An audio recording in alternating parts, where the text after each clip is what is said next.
लागू करो,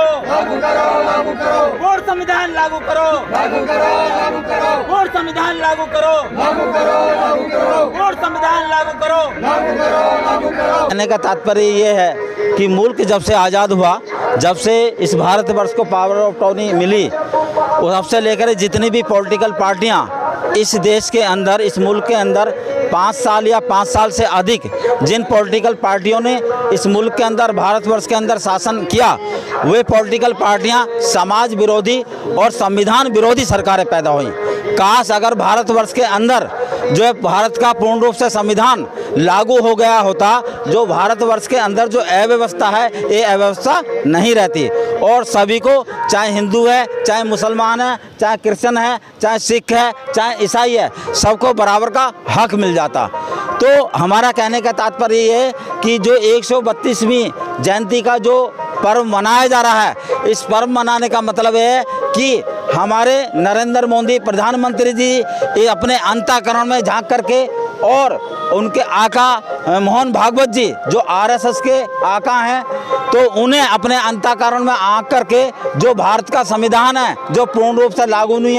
हुआ है, वो उसे पूर्ण रूप से लागू कराएं। अन्यथा इस देश के अंदर दलित जनजागृति मिशन और अन्य सभी संगठनों को मिला करके देश के अंदर बहुत बड़ा आंदोलन होगा। इसी बात के साथ में मैं अपनी वाणी को विराम देता हूं। और कुछ मुल्क के अंदर अलग अलग स्टेटों की अलग अलग समस्याएं हैं, जैसे कि हमारे national general secretary Sohail Ahmad Mir ji J&K से आए हैं और वहाँ की इस स्टेट की अलग अलग समस्याएं हैं, जिसमें कि मुख्य रूप से पानी, बिजली, चिकित्सा, शिक्षा, रोजगार और राशन की समस्या है और अन्य भी और समस्याएं हैं। देश के अंदर जो प्रधानमंत्री जी या इस मुल्क के अंदर जो एक राशन की जो व्यवस्था चलाई जा रही है कि 4 किलो या 5 किलो राशन दे दो, उस 4 किलो 5 किलो राशन से काम होने वाला नहीं है। उस राशन को दे करके लोगों को ये बेरोजगार कर रहे हैं। तो इसलिए दलित जनजागृति मिशन जो है ये डिमांड करता है, ये डिमांड करता है कि देश के अंदर राशन पानी की व्यवस्था,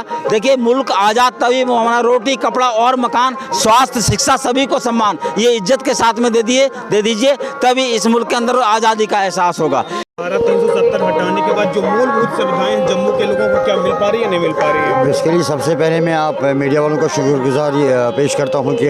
आप यहां आते हैं, कि आप हमारी मौजूदा ऑल ओवर इंडिया की सरकार तक हमारी बात को पहुंचाते हैं। और दूसरी बात यह है कि जो 370 और 35A की बात आपने की है, उससे हमें कोई बेनिफिट मतलब नहीं हुआ है, बल्कि उससे हमें नुकसानों का सामना करना पड़ रहा है। वहाँ पे टैक्स लागू किया गया, वहाँ पे घास चराई का मसला उठाया गया, वहाँ पे एस्टेट का मसला उठाया गया। तो ऐसे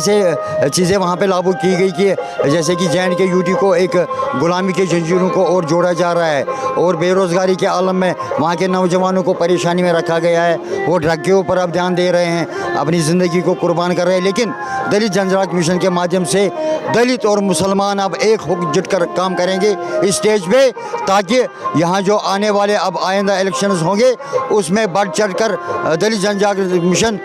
हिस्सा लेगी या किसी को मदद करने की कोशिश करेगी, जो कि आवाम की सहायता कर सके, जो गरीब परवर लोगों की हिमायत कर सके, जो उन्हें मदद फराहम कर सके। मैंने अभी भी इससे पहले हमारे नेशनल प्रधान सज्जन सिंह जाटव जी ने बयान किया, मैं पहले इनके दरबार में आया कि J&K UT की जो हालत है, वहाँ बिजली की बिल का जो मसला है उसे माफ़ किया जाए और पानी के बिल का मसला है उसे माफ़ किया जाए, क्योंकि J&K UT के अंदर जो हालात ख़राब रहे कई सालों से, वहाँ के लोग बेरोज़गारी में मुतकब हुए हैं और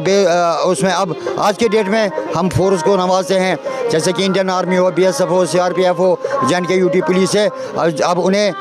ऐसा लगा कि हालातों को कंट्रोल में करना चाहिए। आज के डेट में वहाँ पे कंट्रोल हो चुका है, लेकिन बिजनेस के मामले में नील है। धन और धरती का बंटवारा, मुसलमान कहीं कहो, दलित कहीं कहो, उसका बराबर का दर्जा दो। धन और धरती का बंटवारा करो, इनके हाथ का पानी, इनके हाथ हमें अनाज नहीं चाहिए, हम अपने आप करके खाएंगे। हमारी धरती और हमारा हक, मुसलमान हो, दलित हो, उसको बराबर का अधिकार दीजिए।